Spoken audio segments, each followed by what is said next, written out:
जय हिंद students, welcome back to our YouTube channel. कैसे हैं आप सभी लोग? उम्मीद करता हूं सभी बहुत ही बढ़िया होंगे। सो गाइस, जैसे कि आपको पता है कि हमारे इस चैनल पर लक्ष्मीकांत की एक प्रॉपर सीरीज हम लोग कवर कर रहे हैं। और इसी सीरीज का ये एक और लेक्चर है जिसमें हम लोग यूनियन एंड इट्स टेरिटरी नाम के चैप्टर को पूरी तरह से कवर करेंगे। और इस सीरीज को कवर करने के बाद आपको लक्ष्मीकांत पॉलिटी पढ़ने की जरूरत नहीं है।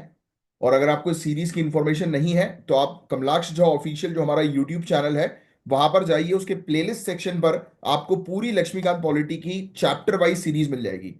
और हमारी सीरीज में खास क्या है गाइस, तो हम लोगों ने आपकी प्रिपरेशन को आसान करने के लिए आप देख सकते हो कि एक चैप्टर है यूनियन एंड इट्स टेरिटरी का। इस चैप्टर के अंदर भी हमने आपके लिए इंडेक्स दे दिया है। मतलब कि आपको अगर बाई चांस एकदम से पढ़ना पड़ जाए कि फेडरल फीचर्स क्या हैं, तो आपको कुछ नहीं करना, डायरेक्टली हमारी पीडीएफ ओपन करनी है और इसके 5वें नंबर पेज पर, 6वें नंबर पेज पर जो है वो आपको फेडरल फीचर्स मिल जाएंगे। है ना?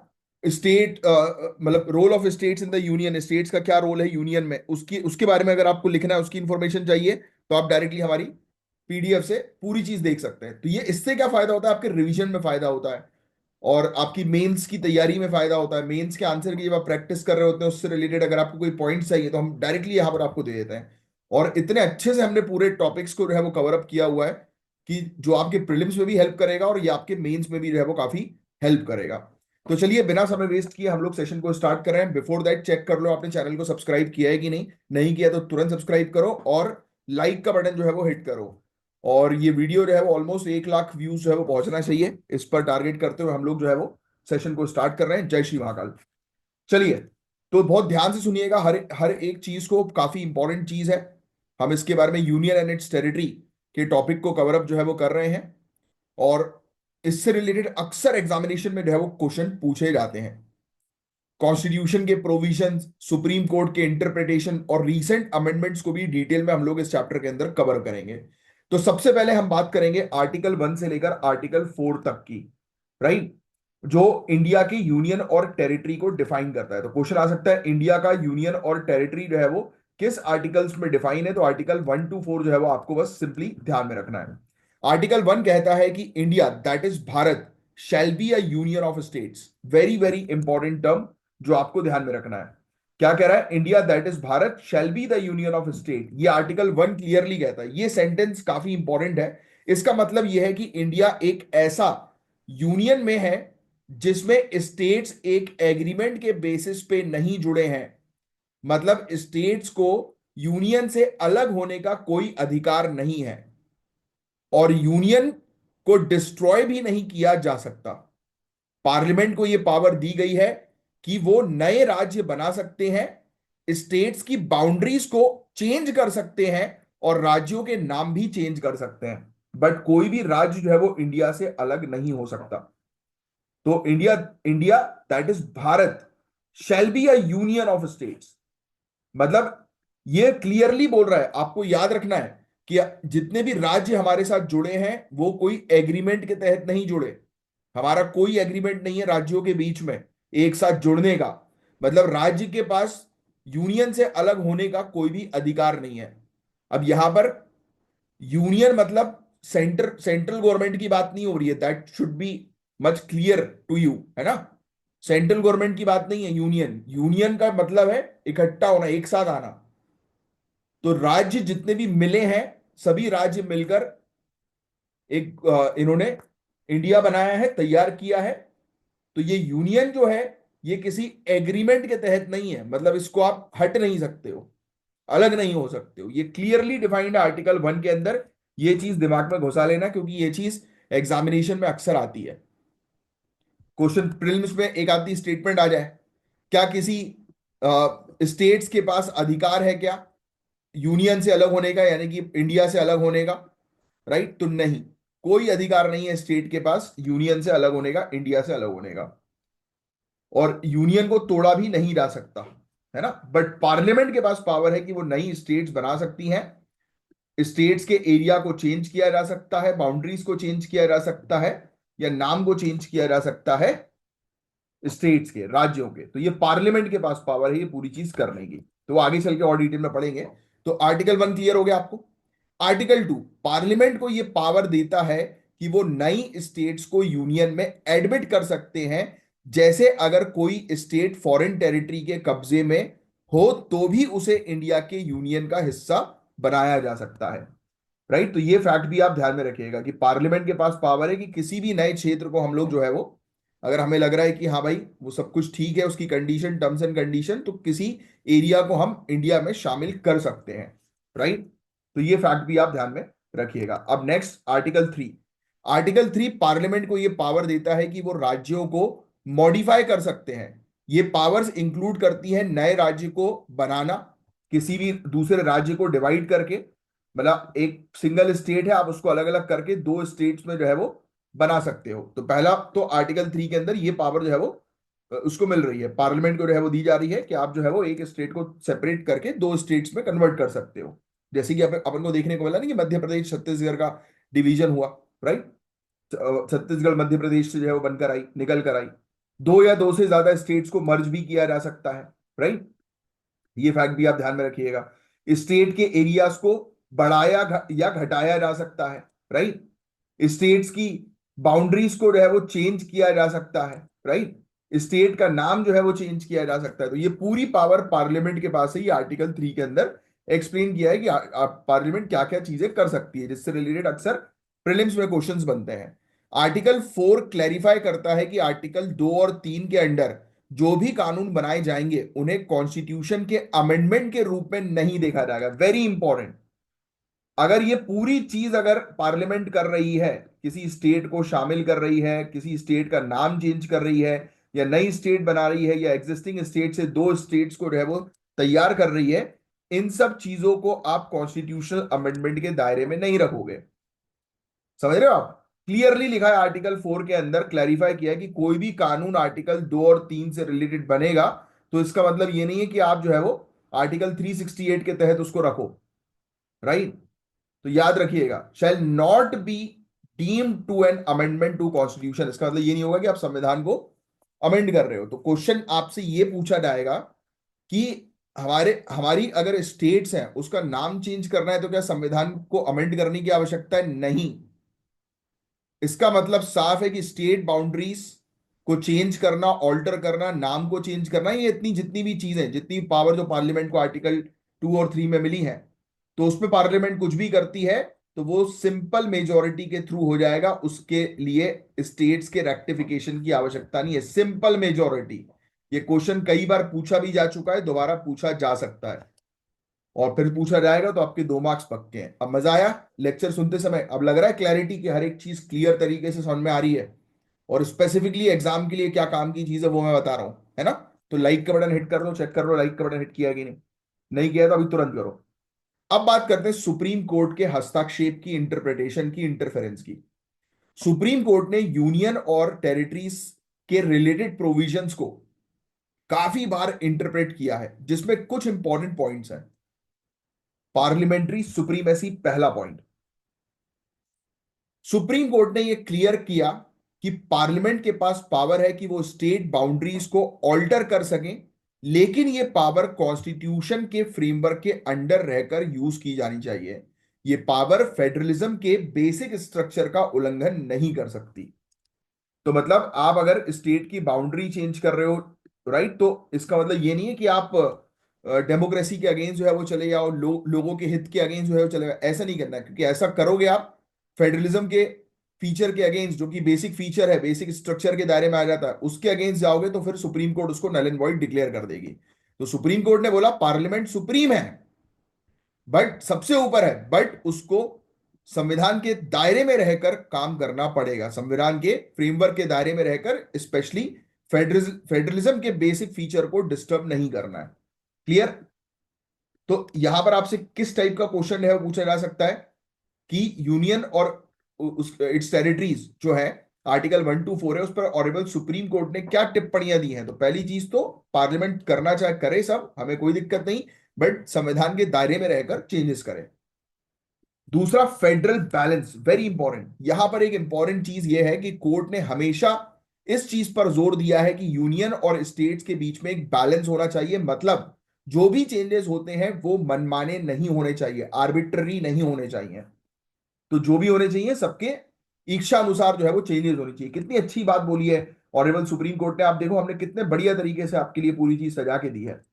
तीसरा है टेरिटोरियल इंटीग्रिटी। सुप्रीम कोर्ट ने हमेशा इंडिया की टेरिटोरियल इंटीग्रिटी को सही ठहराया है, मतलब कोई भी एक्सटर्नल इंटरफेरेंस या स्टेट का सेसेशन अलाउड नहीं है। मतलब कि क्लियरली कहा गया है कि भाई देखो, हमारे देश को कोई सेकेंडरी पावर आकर तोड़ नहीं सकती, कोई बाहरी व्यक्ति आकर हमारे देश को तोड़ने की कोशिश भी नहीं करेगा।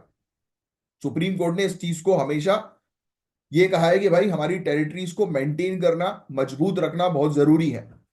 कोई भी क्लेम अगर करेगा इस तरीके से तो वो गलत माना जो है वो जाएगा। बस सिंपल सी चीज है।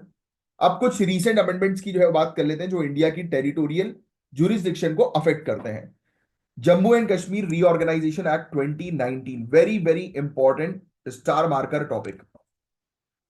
इस कानून के अंडर जम्मू एंड कश्मीर को यूनियन टेरिटरी में कन्वर्ट कर दिया गया, ये बात आप सभी जानते हैं।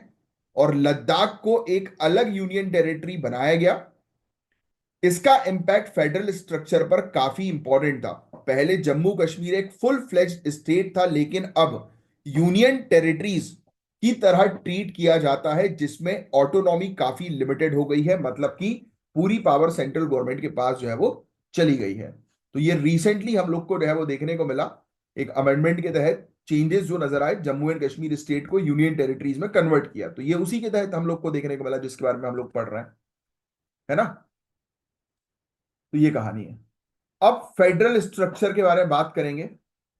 As per constitution, again a very important thing, federal structure. India का फेडरल सिस्टम काफी यूनिक है और यहां पर यूनियन बायस ज्यादा दिखाई देता है।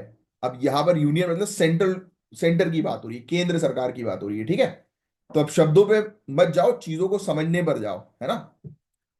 तो ये चीज है। अब यूनियन बायस की बात करें हम लोग, क्या चीजें हम लोग को यूनियन बायस के अंदर देखने को मिलती हैं। तो देखो, कॉन्स्टिट्यूशन जो है वो थोड़ा सा, अक्सर जब आप डिटेल में पढ़ोगे, अभी हम आगे चल के आने वाली क्लासेस में पढ़ेंगे, तो आपको ये चीज समझ में आ जाएगी कि ज्यादा पावर जो है वो सेंट्रल गवर्नमेंट के हाथ में ही है।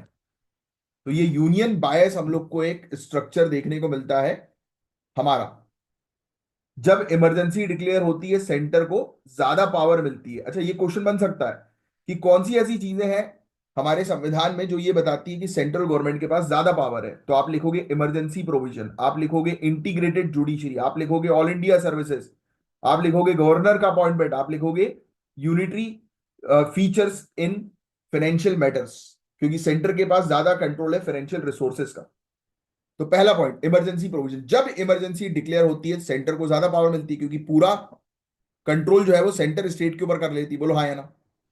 दूसरा पॉइंट, इंटीग्रेटेड जुडिशरी, एक सिंगल जुडिशरी सिस्टम है जो सुप्रीम कोर्ट के अंडर काम करता है। तो ये भी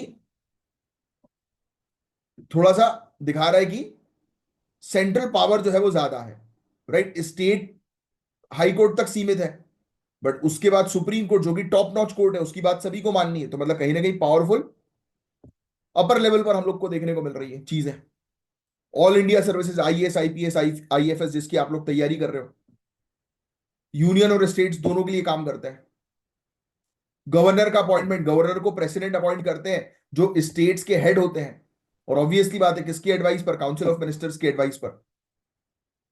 फिर सेंटर के पास फाइनेंशियल कंट्रोल जो है वो ज्यादा है, फाइनेंशियल मैटर पर सेंटर के पास पावर जो है वो ज्यादा है।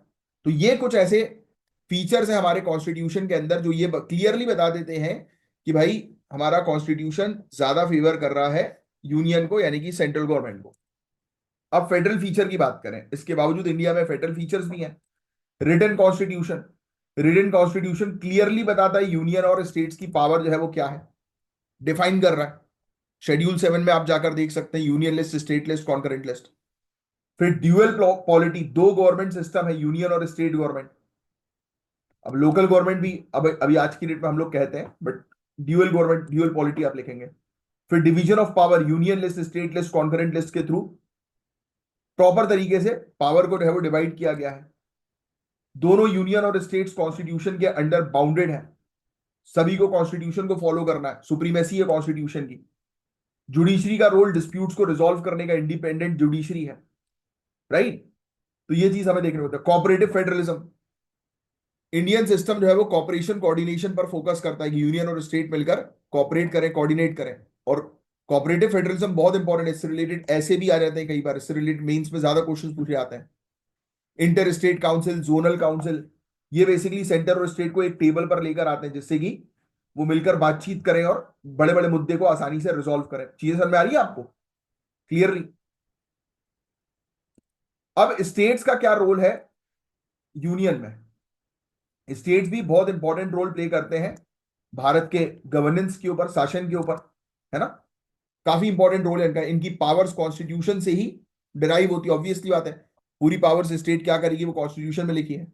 तो आइए हम इनकी legislative, executive, financial, administrative powers को थोड़ा समझने की कोशिश करते हैं। देखो कितने अच्छे से लिखा हुआ है। लेजिस्लेटिव पावर्स, स्टेट को स्टेट लिस्ट के अंडर कानून बनाने की पावर दी गई है। सिंपली स्टेट लिस्ट में जितनी भी चीजें हैं उस पर स्टेट गवर्नमेंट कानून बना सकती है।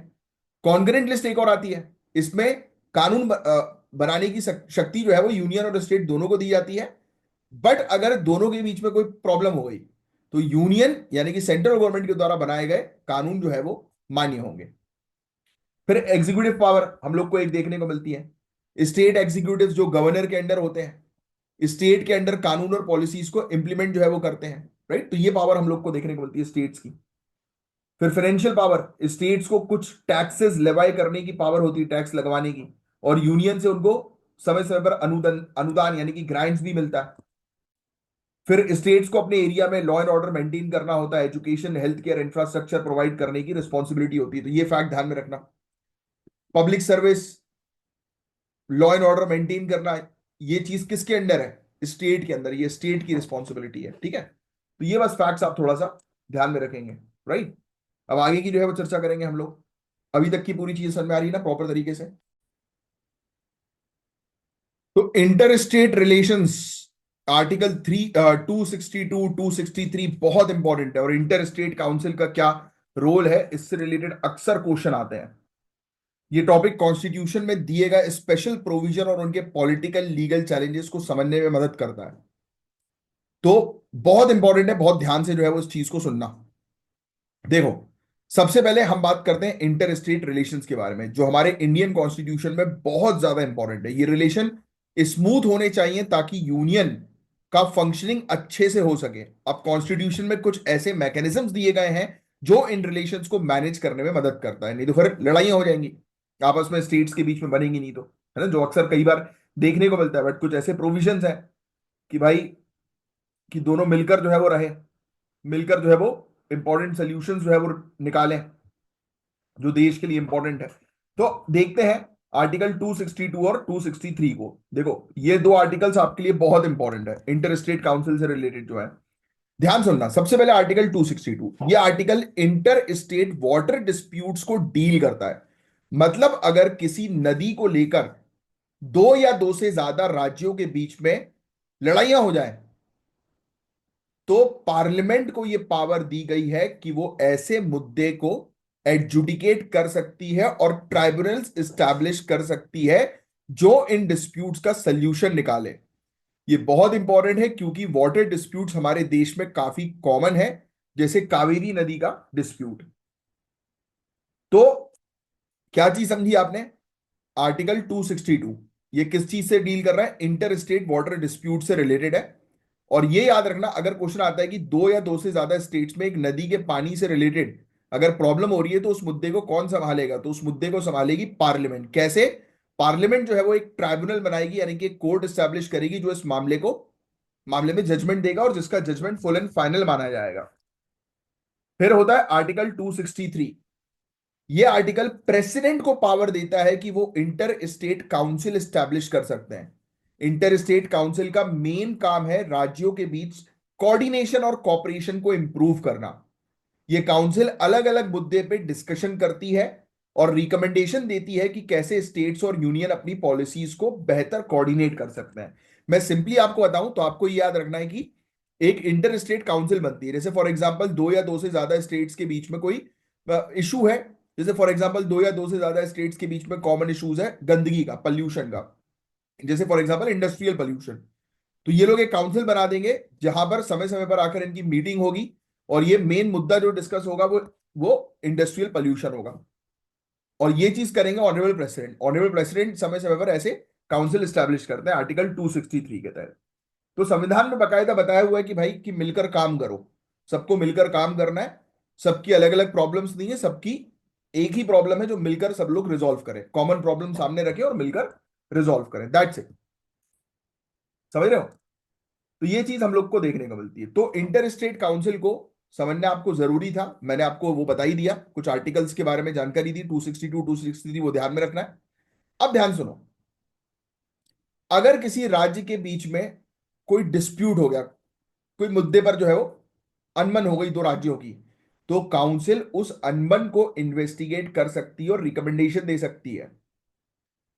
स्टेट्स के बीच में कॉमन मुद्दों पर डिस्कशन करने के लिए ऐसी काउंसिल बनती है, जिसका एग्जांपल मैंने आपको दे दिया, जैसे इंडस्ट्रियल पोल्यूशन।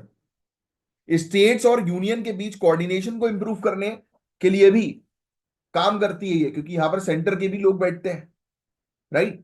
तब हम लोग को जो है वो देखने को मिलता है कि उनके बीच में और रेगुलर मीटिंग्स में जो है वो संबंध बेहतर होते हैं, दैट्स इट।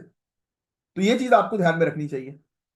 अब बात करते हैं parliament powers to reorganise states के बारे में, very very important, very important.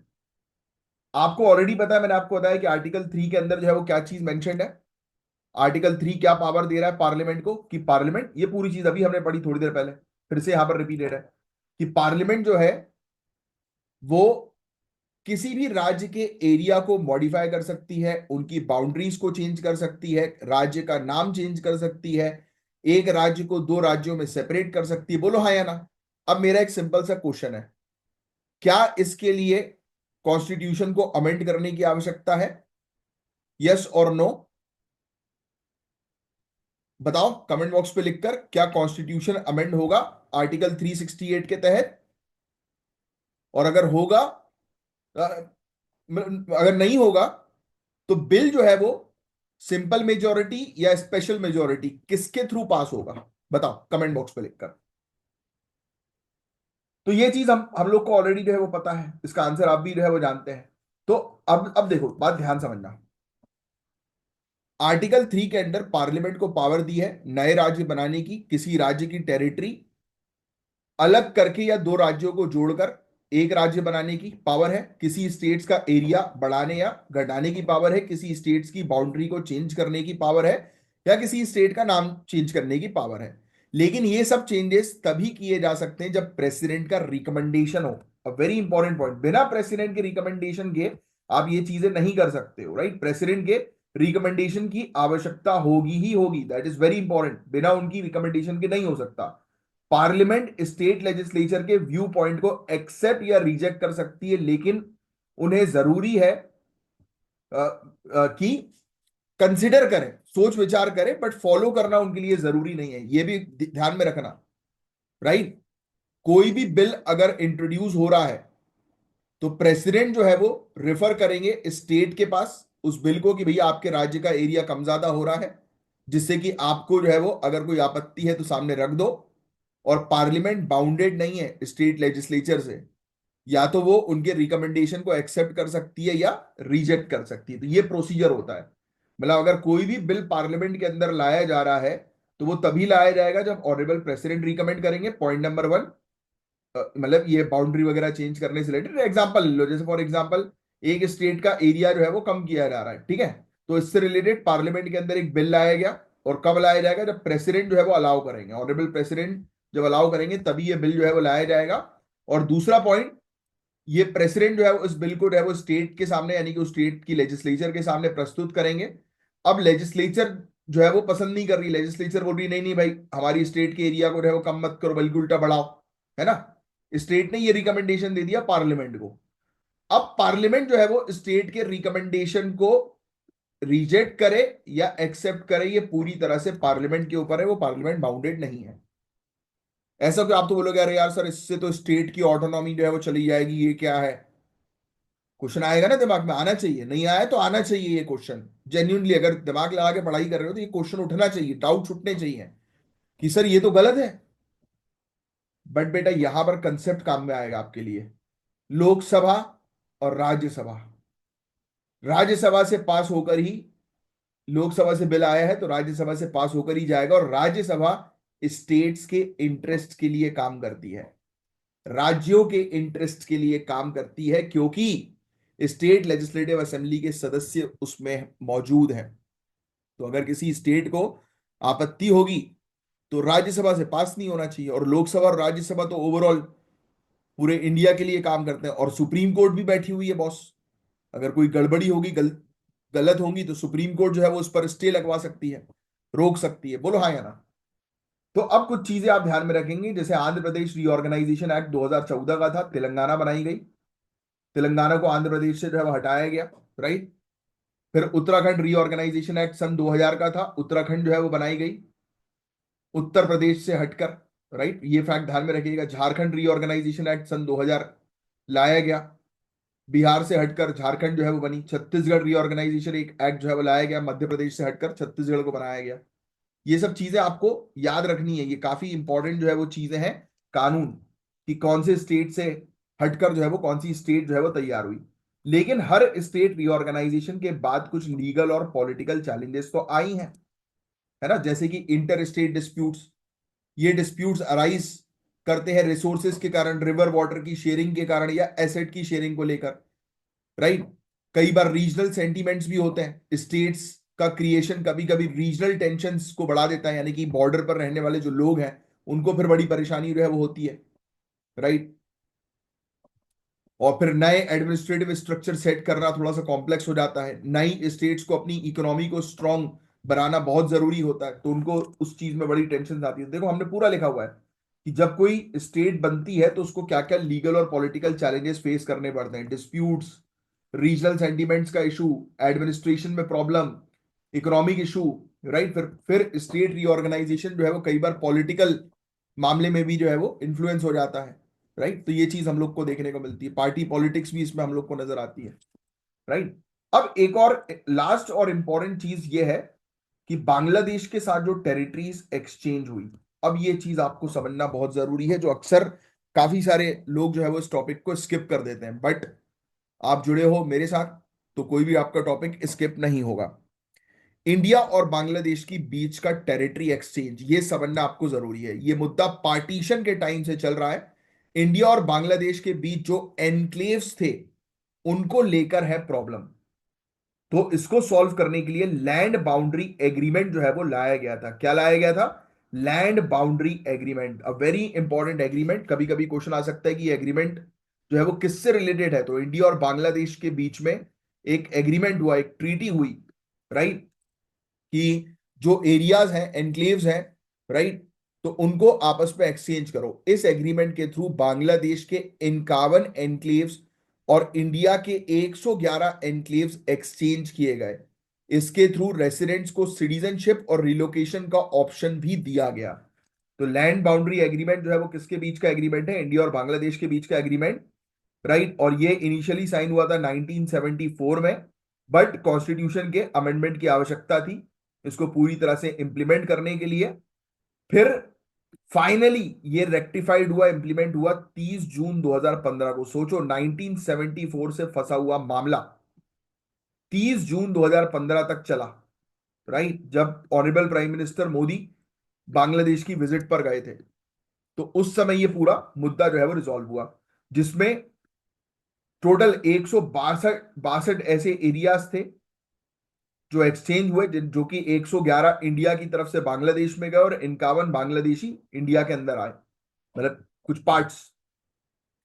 और रेसिडेंट जो थे उनको ऑप्शन दिया, या तो इंडियन सिटीजनशिप चूज कर लो, राइट, या तो बांग्लादेशी चूज कर लो, और फिर आप अपनी लोकेशन जो है वो चेंज कर लो उस अकॉर्डिंग, राइट। तो एग्रीमेंट जो है उसने 6.1 किलोमीटर की जो अनडिफाइंड स्ट्रेच था आसाम के अंदर, ढाई काठा डुम्बरी, ये बहुत इंपॉर्टेंट है, ढाई ढाई काठा डुम्बरी, इससे रिलेटेड क्वेश्चन भी आ चुका है। ये बेसिकली ऐसा एरिया था जो अनडिफाइंड था, कि किसका है पता ही नहीं, इसको भी क्लियरली डिफाइन किया गया। तो इतने लंबे समय से चल रहा बांग्लादेश का जो इशू था वो रिजॉल्व हुआ, राइट। तो ये क्या बताता है कि अब अभी देखो, याद करो, आर्टिकल 3 के अंदर पार्लियामेंट के पास पावर है कि वो दूसरी फॉरेन कंट्रीज के एरिया को भी अपने कंट्रोल में कर सकती है। अब आप क्वेश्चन पूछोगे मुझसे कि सर आपने बोला था कि कोई एरिया छोड़कर जा नहीं सकता इंडिया से दूर, इंडिया से कोई एरिया को हटाया नहीं जा सकता। अनडिस्ट्रक्टेबल है सर, आपने ये टर्म दिया था आर्टिकल 1 के अंदर, अनडिस्ट्रक्टेबल यूनियन। फिर ये कैसे चले गए 111 इंडियन एनक्लेव्स? तो बेटा ये डिस्प्यूटेड थे, ये विवादित थे, इस पर किसी का 100% क्लेम नहीं था, इसीलिए ये चले गए।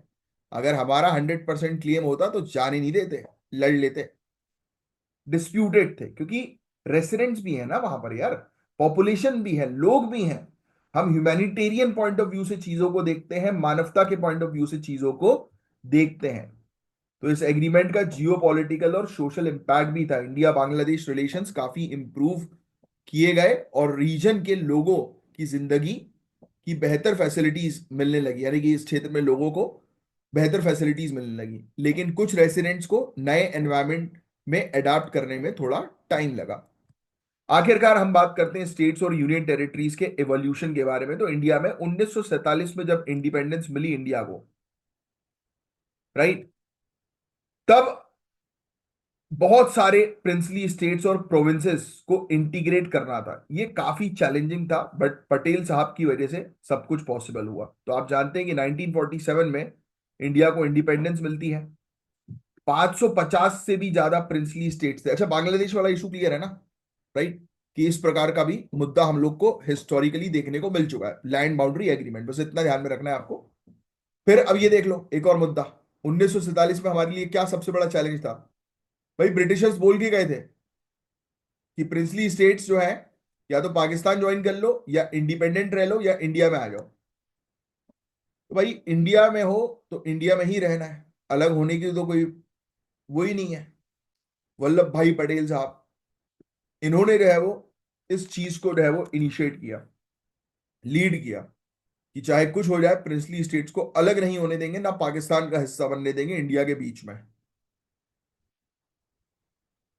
तो कॉन्स्टिट्यूशन में उसके बाद कुछ मेजर अमेंडमेंट्स भी हुए। 7th amendment, 56th amendment, 69th amendment, ये चीज ध्यान में भी रखनी है आपको। तो जब उससे पहले पटेल साहब ने जो है वो क्या किया, part A, part B, part C, part D states का फॉर्मेशन हुआ। स्टेट्स को एडमिनिस्ट्रेटिव स्ट्रक्चर के आधार पर जो है वो तैयार किया गया। अब ये चीज ध्यान में रखना, choose the correct pair, match the following में ऐसे क्वेश्चन आते हैं।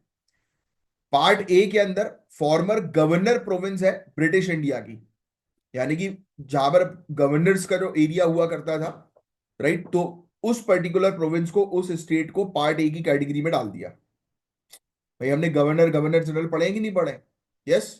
तो पार्ट ए वाली टेरिटरी कौन सी है इंडिया की? जो कि गवर्नर की प्रोविंस थी। पार्ट बी यानी कि जो पहले जो प्रिंसली स्टेट्स थे, या ग्रुप था प्रिंसली स्टेट्स का, यानी कि राजा महाराजाओं की टेरिटरी को पार्ट बी में डाल दिया। पार्ट सी चीफ कमिश्नर की प्रोविंस थी, राइट, और कुछ प्रिंसली स्टेट्स भी इसके अंदर शामिल थे, छोटे, राइट। और फिर part D Andaman and Nicobar island अलग से। तो ऐसे करके 4 हिस्सों में जो है वो एडमिनिस्ट्रेटिव पॉइंट ऑफ व्यू से इंडिया को जो है वो तैयार किया गया, बनाया गया, राइट। फिर एक एक करके हमने जो प्रॉब्लम्स थी एक एक एरियाज की, उसको रिजॉल्व करना शुरू किया। तो स्टेट रीऑर्गेनाइजेशन कमीशन एस्टैब्लिश हुआ 1953 में। उसने रिकमेंड किया कि रीड्रॉ करो स्टेट बाउंड्रीज को लिंग्विस्टिक और कल्चरल फैक्टर्स के आधार पर। और स्टेट रीऑर्गेनाइजेशन कमीशन की रिपोर्ट जो है 1956 में इंप्लीमेंट हुई। और फिर जैसा आज की डेट में इंडिया दिखता है स्टेट वाइज, तो वैसा बनना जो है वो शुरू हुआ। लैंग्वेज के आधार पर स्टेट्स का डिवीजन देखने को मिला। ये हालांकि आप इंडिया आफ्टर इंडिपेंडेंस वाली किताब में जो है वो पढ़ोगे, राइट। अगर नहीं पढ़ा तो आगे पढ़ लोगे, अगर पढ़ लिया तो आप जानते ही होगे इस टॉपिक के बारे में। तो कॉन्स्टिट्यूशन पर्टिकुलरली आर्टिकल 1, 2, 3, 4 ये फ्रेमवर्क प्रोवाइड कराता है कि नए स्टेट्स को बनाना है, ऑल्टर करना है, ये पूरी चीज हम समझ चुके हैं। अब इसके अमेंडमेंट का जो मैं बता रहा था, वो यही अमेंडमेंट है, 7th अमेंडमेंट 1956 का। इन्होंने स्टेट रीऑर्गेनाइजेशन कमीशन के रिकमेंडेशन को इंप्लीमेंट कर दिया कि अब लिंग्विस्टिक बेसिस पर स्टेट्स को बनाया जाएगा, और part A B C D वाला जो कॉन्सेप्ट था उसको हटा दिया। बट फिर भी आपको part A B C D में क्या क्या आते हैं वो हिस्टोरिक पॉइंट ऑफ व्यू से पता होना चाहिए। फिर 14th अमेंडमेंट 1962 का था, पौंडीचेरी क्रिएट हुई। 22nd अमेंडमेंट 1969 मेघालय क्रिएट हुआ। 56th amendment 1987 Goa, Mizoram, Arunachal Pradesh create हुआ। 69th अमेंडमेंट 1991 इस दिल्ली जो है वो स्टेट बन गई, वेरी इंपॉर्टेंट, राइट। और कुछ लिमिटेशंस के साथ, और एनसीटी दिल्ली की जो है वो तैयार की गई, नेशनल कैपिटल टेरिटरी। तो ये अमेंडमेंट जो है वो रिफ्लेक्ट करते हैं डायनेमिक नेचर इंडियन फेडरेशन का, और पूरी प्रोसेस के बारे में बताते हैं। और लेटेस्ट तो मैं आपको ऑलरेडी बता ही चुका हूं, ठीक है। Jammu and Kashmir reorganisation act 2019 के बारे में तो हम डिस्कस कर ही चुके हैं, अभी मैंने आपको उसका भी बताया था। आंध्र प्रदेश का तेलंगाना बनने वाला रीऑर्गेनाइजेशन एक्ट 2014 का, है ना। तो ये चीजें थी। तो ये था गाइस पूरा एक चैप्टर जिसको हमने कवर अप किया। और आपको अगर पीडीएफ चाहिए तो इस दिए गए नंबर पर व्हाट्सएप करके पीडीएफ ले सकते हैं, प्लस मतलब एक्सक्लूसिव टेलीग्राम ग्रुप को ज्वाइन कर सकते हैं। और आप जैसी ग्रुप को जो है वो ज्वाइन करते हैं ये वाले, तो आपके पास जो है वो काफी सारी चीजों का एक्सेस आ जाता है। एक तो हमारा कमलाक्ष जो ऑफिशियल नाम का जो चैनल है यूट्यूब पर, उसकी जितनी भी मतलब यानी कि लेक्चर्स हैं उसकी पीडीएफ वहां पर प्रोवाइड की जाती है शॉर्ट नोट्स के फॉर्म में। प्लस दूसरी एक और इंपॉर्टेंट चीज, अब जैसे ये जो चैप्टर है यूनियन एंड इट्स टेरिटरीज का, इससे रिलेटेड एमसीक्यूज हुए, मल्टीपल चॉइस क्वेश्चंस हुए, और प्लस मेंस के क्वेश्चन हुए, वो भी मैं अलग से प्रोवाइड करा। तो आपने अगर लक्ष्मीकांत पॉलिटी की सीरीज में स्टार्टिंग वाले लेक्चर्स देखे होंगे तो मैं आपको दिखा रहा था कि इस टाइप के क्वेश्चन है जिसकी आप प्रैक्टिस करो। तो वो उसी टाइप के क्वेश्चन जो है वो एमसीक्यूज प्रीलिम्स लेवल के और मेंस के क्वेश्चंस वो वहां पर प्रैक्टिस करने के लिए अपलोड जो है वो किए जाते हैं। तो आप एक्सक्लूसिव टेलीग्राम चैनल को जो है वो ज्वाइन कर सकते हैं।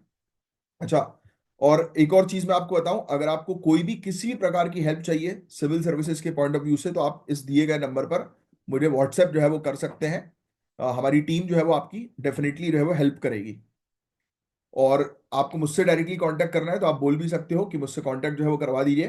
तो मैं मेरा और आपका एक प्रॉपर कंसल्टेशन जो है वो वहां पर हो जाएगा।